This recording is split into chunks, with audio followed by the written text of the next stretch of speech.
News 18 বাংলায় আপনাদের স্বাগত। নিউজ রুম লাইভ নিয়ে আপনাদের সঙ্গে রয়েছে আমি প্রিয়াঙ্কা। প্রায় একতরফা ভোট হয়েছে 102 আসনে। প্রথম দফায় এনডিএ প্রার্থীদের সমর্থন প্রত্যয়ী দাবি প্রধানমন্ত্রী নরেন্দ্র মোদী। অন্যদিকে মালদায় ভোট প্রচারে কনফিডেন্ট মমতা। দেশের সিংহভাগ রাজ্যেই পদ্মের ঝুলি ফাঁকা। গাজলের সভায় চ্যালেঞ্জ তৃণমূল নেত্রীর। कल देश में पहले चरण का मतदान संपन्न हुआ है। मतदान के बाद अलग अलग लोगों ने बूथ लेवल तक का जो एनालिसिस किया और जो जानकारियां मिल रही है उसे विश्वास पक्का हो रहा है। पहले चरण में एनडीए के पक्ष में एक तरफा मतदान हुआ है। मैं देशवासियों से आग्रह करूंगा, एनडीए की जीत आप पक्की कर रहे हैं।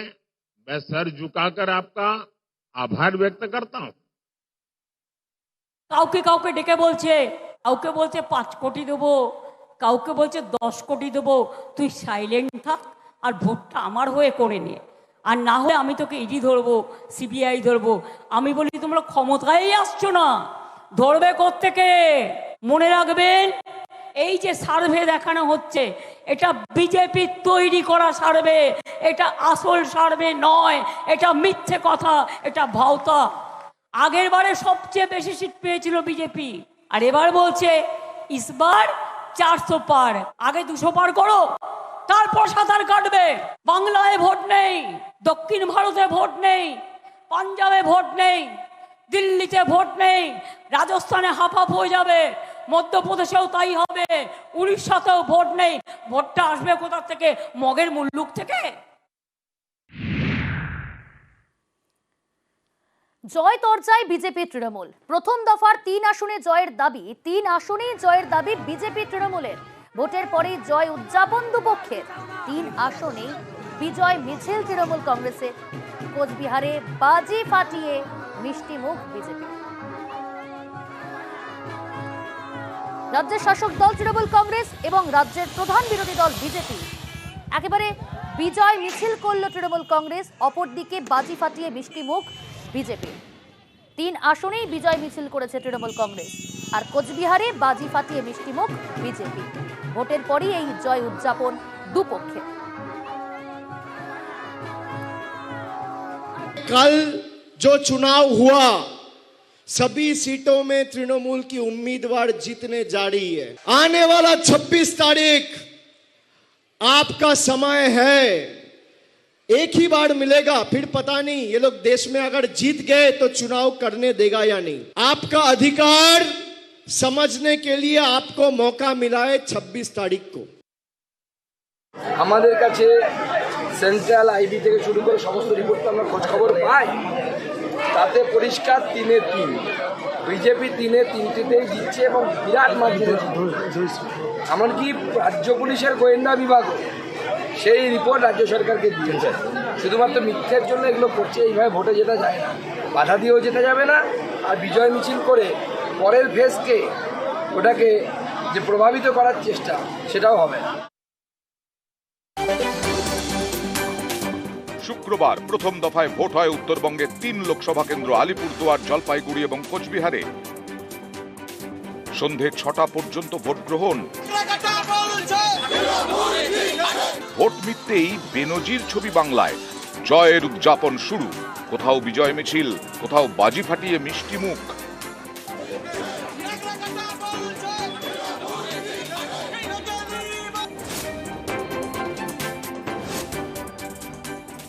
তৃণমূল কংগ্রেস তারা জানে এই নির্বাচনে তাদের ভরাডুবি হবে, তাই ভোটের পরে কোচবিহার, আলিপুরদুয়ার, জলপাইগুড়িতে বিজয় মিছিল করেছে।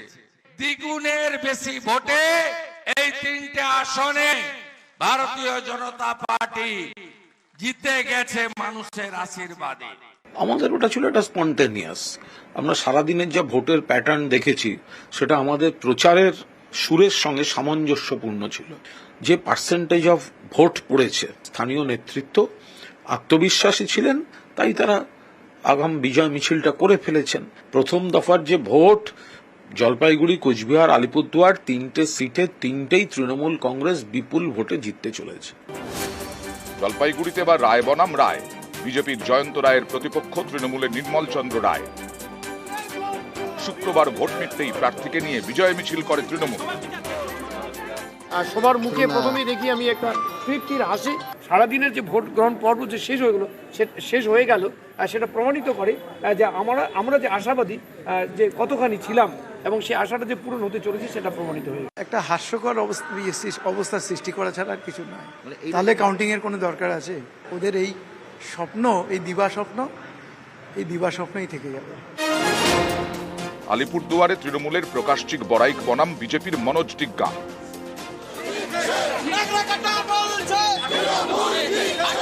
আলিপুরদুয়ারেও প্রার্থী প্রকাশচিক বড়াইককে নিয়ে বিজয় মিছিল বের করে তৃণমূল। আজকে পরীক্ষা আমরা দিলাম এবং এই পরীক্ষাতে রেজাল্ট কি হবে সংকেত আছে এবং সর্বোপরি বলবো আমরা ধন্যবাদ জ্ঞাপন করেছি আলিপুরদুয়ার জেলাবাসীকে। আপনারা জয়লাভ করছেন। কোচবিহারে বিজেপির নিশীথ প্রামাণিক বনাম তৃণমূলের জগদীশ চন্দ্র বসুনিয়া। শুক্রবার ভোট মিটতেই জেলা সভাপতির নেতৃত্বে এখানেও তৃণমূলের বিজয় মিছিল। কুচবিহারে মানুষের অবশ্যম্ভাবী রায়।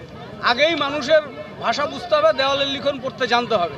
বিজেপি যদি দেওয়ালের লিখন পড়তে না জানে এটা তাদের দুর্ভাগ্য। আমরা পরিষ্কার দেওয়ালের লিখন পড়তে পেরেছি, সেটা লক্ষাধিক ভোটে নিশীথ প্রামাণিক হেরে যাচ্ছে।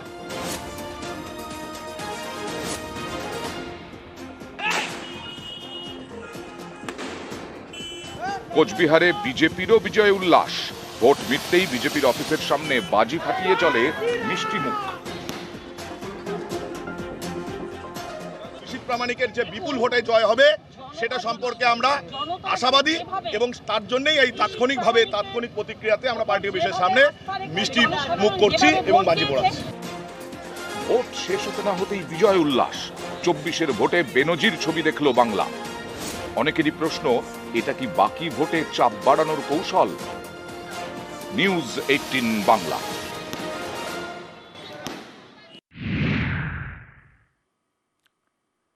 ফের হুঁশিয়ারি শুভেন্দুর। ডিসেম্বর হুঁশিয়ারির পর বোমা ফাটানোর হুঁশিয়ারি। আগামী সপ্তাহের শুরুতেই বোমা পড়বে। এমন বোমা পড়বে টিএমসি বেসামাল হয়ে পড়বে। কুল কিনারা পাবে না তৃণমূল। রতুয়ার প্রচারে হুঁশিয়ারি বিরোধী দলনেতা।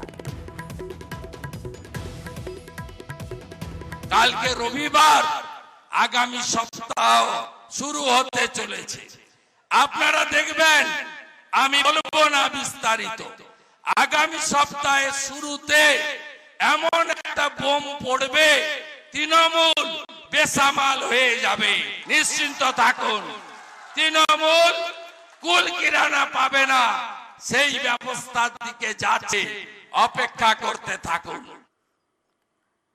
সরাসরি যাব, আমাদের সঙ্গে রয়েছে আমার প্রতিনিধি ভেঙ্কটেশ্বর। ভেঙ্কটেশ্বর, কি মিন করতে চাইলেন শুভেন্দু অধিকারী এবার?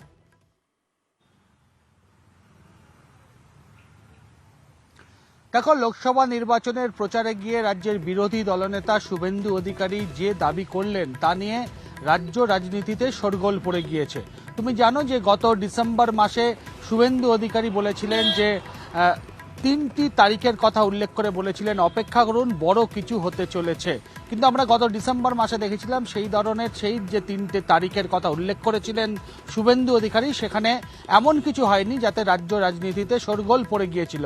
আর আজকে শুভেন্দু অধিকারী একেবারে তিনি বললেন যে আগামী সপ্তাহে বোম পড়তে চলেছে, এমন বোম পড়তে চলেছে যাতে তৃণমূল কংগ্রেস বেসামাল হয়ে যাবে।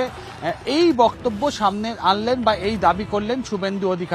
অর্থাৎ রাজনৈতিক মহল যেটা মনে করছে যে একেবারে নির্বাচনের দ্বিতীয় দফা শুরু হওয়ার ঠিক আগে আগামী সপ্তাহে শুরুতেই যে বোমা পড়তে চলেছে এমনটাই শুভেন্দু অধিকারী বললেন। ফলে তিনি কি বক্তব্য রাখতে চাইলেন সেটা কিন্তু সরাসরি তার ব্যাখ্যা দিলেন না। তবে তিনি আজকেও বললেন যেটা গতবারও তিনি বলেছিলেন যে অপেক্ষা করুন, আগামী সোমবার, আগামী সপ্তাহের সোমবার বা প্রথম দিকেই বোম পড়তে চলেছে এবং তাতেই তৃণমূল কংগ্রেস বেসামাল হয়ে যাবে। তবে শুভেন্দু অধিকারী ঠিক কী ইঙ্গিত করলেন, কারণ আমরা জানি বারবারই কেন্দ্রীয় এজেন্সির তৎপরতা নিয়ে রাজ্যের শাসক দল তারা সরব হয়, বিজেপিকে নিশানা করে। সব মিলিয়ে আমরা দেখেছিলাম যে সাম্প্রতিককালেও নির্বাচনে ঘোষণা হওয়ার পর থেকেও একের পর এক তৃণমূল কংগ্রেস নেতৃত্ব তারা কিন্তু কেন্দ্রীয় এজেন্সির তৎপরতা নিয়ে তারা সরব হয়েছিলেন। তাহলে শুভেন্দু অধিকারী আজকে যেটা বললেন যে আগামী সপ্তাহে বোম পড়তে চলেছে, সেখানে তৃণমূল কংগ্রেস বেসামাল হয়ে যেতে পারে, সেক্ষেত্রে কি তিনি কেন্দ্রীয় কোনো এজেন্সির তৎপরতার কথাই বললেন নাকি অন্য কোনো বিষয় সামনে আনলেন, তা এখন দেখার সময় উত্তর মিলবে। বেশ, ধন্যবাদ ভেঙ্কট মিশ্র। 2022 27 নভেম্বর শুভেন্দু অধিকারী রাজ্যের বিরোধী দলনেতা ডিসেম্বর নিয়ে হুঁশিয়ারি দিয়েছিলেন, যে কথাটা বলছিলাম আপনাদের। একবার শোনাবো ঠিক সেদিন কি মন্তব্য করেছিলেন শুভেন্দু অধিকারী। পাশাপাশি তার এই মন্তব্যে, অর্থাৎ আজকেই বোমা যে হুঁশিয়ারি দিয়েছেন তা নিয়ে কটাক্ষ করতে ছাড়ল না রাজ্যের শাসক দল। প্রতিক্রিয়া দিয়েছেন শান্তনু সেন, শুনুন কি বলেছেন তিনি। ডিসেম্বর মাসে একটা বড় ডাকাত, এই রাজ্যের সর্বশ্রেষ্ঠ ডাকাত, ডিসেম্বর মাসে ভিতরে ঢুকলে সেই দিন রাত্রের পরে এলাকায় থাকতে পারবে তো? আজকে বিকাল থেকে ভদ্র হও, আমরা চাই সবাই থাকবে। এর আগেও 12ই ডিসেম্বর, 14ই ডিসেম্বর, 21শে ডিসেম্বর কি সব হবে তিনি বলেছিলেন। দেখলাম একদিন সিবিআই কাস্টডিতে লালন শেখের মৃত্যু হলো, একদিন আসানসোলে কম্বল দেওয়ার নাম করে একটা অনুষ্ঠান, সেখানে 3টে বাচ্চা চাপা পড়ে মারা গেল। আর বিভিন্ন সময় এই ধরনের কথা বলার পর দেখেছি হিংসার ঘটনা অনেক বেশি করে ঘটেছে। তার মানে কি এই নির্বাচনের সময় বাংলায় আবার নতুন করে হিংসার কিছু ঘটনা ঘটাবে, তারই পূর্ব ইঙ্গিত এটা? নির্বাচন কমিশন আছে, আশা করব নির্বাচন কমিশন দেখবে।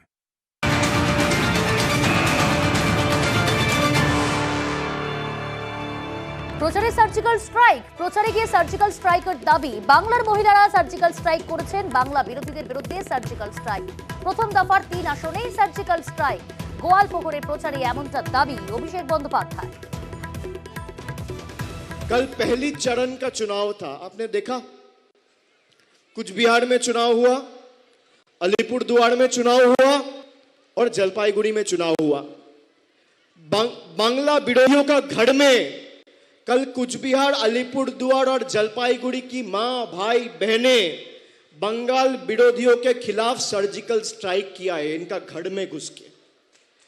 26 तारीख मौका आपका है, जो जिस भाषा में समझे उसी भाषा में जवाब देना चाहिए। কথা বলবো, আমাদের সঙ্গে রয়েছে প্রতিনিধি আবির। আবির, ঠিক কি বোঝাতে চাইলেন অভিষেক বন্দ্যোপাধ্যায় আজ গোয়ালপুকুর থেকে প্রচারে গিয়ে, ঠিক কি দাবিও তুললেন তিনি? প্রথম 3 দফার আসনের ক্ষেত্রে তৃণমূল কংগ্রেস তাদের ফলের ব্যাপারে চরম আত্মবিশ্বাসী দেখিয়েছেন। গতকাল থেকে তারা সেই ধরনের বার্তাও দিয়ে রেখেছেন এবং এই চরম আত্মবিশ্বাসের ক্ষেত্রে তারা যে ভরসা রাখছেন মহিলা ভোটের প্রতি, সেই বার্তাই আসলে এর মধ্যে দিয়ে দেওয়া হচ্ছে। তুমি জানো যে সন্দেশখালী ইস্যু নিয়ে যখন বিজেপি মহিলাদের বিষয়কে ঘিরে তারা বিভিন্ন ধরনের প্রচারের ইস্যু তৈরি করেছেন, খোদ প্রধানমন্ত্রী নরেন্দ্র মোদী এসে, তখন তৃণমূল কংগ্রেস পুরোপুরিভাবে নির্ভর করে থেকে যাচ্ছে মহিলা ভোট ব্যাংক তাদের পক্ষে 2021-এর নির্বাচনের প্রেক্ষিতে সেই অঙ্ককে সামনে রেখে। এবং লক্ষ্মীর ভান্ডার থেকে শুরু করে বিভিন্ন সামাজিক প্রকল্প, অর্থনৈতিক এবং সামাজিকভাবে মহিলাদের মধ্যে কি প্রভাব পড়েছে তার একটা বিস্তারিত বিবরণ তারা বিভিন্ন ক্ষেত্রে। গতকাল যেটা দেখতে পাওয়া গিয়েছিল, কোচবিহার, আলিপুরদুয়ার বা জলপাইগুড়িতে এভাবে বহু সংখ্যক মহিলা দিয়েছেন।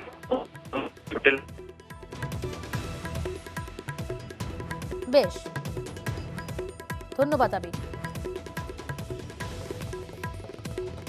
প্রথম দফার 3 আসনেই সার্জিক্যাল স্ট্রাইক, এমনটাই প্রচারে গিয়ে দাবি অভিষেক বন্দ্যোপাধ্যায়। বাংলার মহিলারাই সার্জিক্যাল স্ট্রাইক করেছেন, এমনটাই দাবি তুললেন তিনি। এদিকে সার্জিক্যাল স্ট্রাইক দিলীপের মুখেও। ভূপতিনগর বিস্ফোরণ তদন্তে এনআইএ হানা।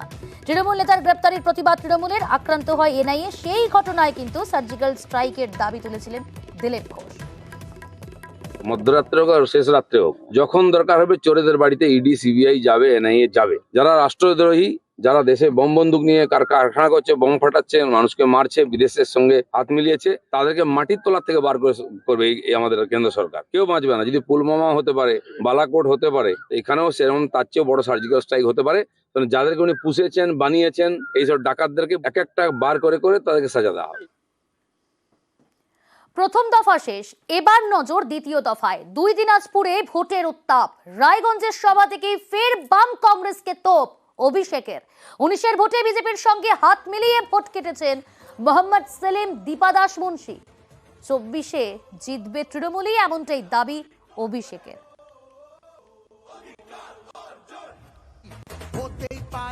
पहली बार रायगंज लोकसभा से तृणमूल कांग्रेस की उम्मीदवार जीतने जा रहा है। मैं आप सबको नमन करता हूं, प्रणाम करता हूं। इतने दिन से यहां पे कांग्रेस का सांसद रहा 2014 तक, उसके बाद सीपीएम का सांसद रहा 5 साल। पिछला चुनाव में 2019 में हमारे यहां से उम्मीदवार वो जीत जाते, खाली लोगों को गुमराह करके सीपीएम और कांग्रेस ने, मोहम्मद सलीम ने 1,83,000 वोट काटे और कांग्रेस की तरफ से दीपा दास मुंशी 83,000 वोट काटे। आप मिला दो 83,000 और 1,83,000, दोनों मिला के 2,66,000 होता है। ये वोट अगर तृणमूल के पास आता तो तृणमूल का सांसद रायगंज को मिलता। लेकिन दुख की बात यह है कि लोगों को गुमराह करके यहाँ पे सीपीएम और कांग्रेस के उम्मीदवार 2019 में बीजेपी का हाथ मजबूत किया है।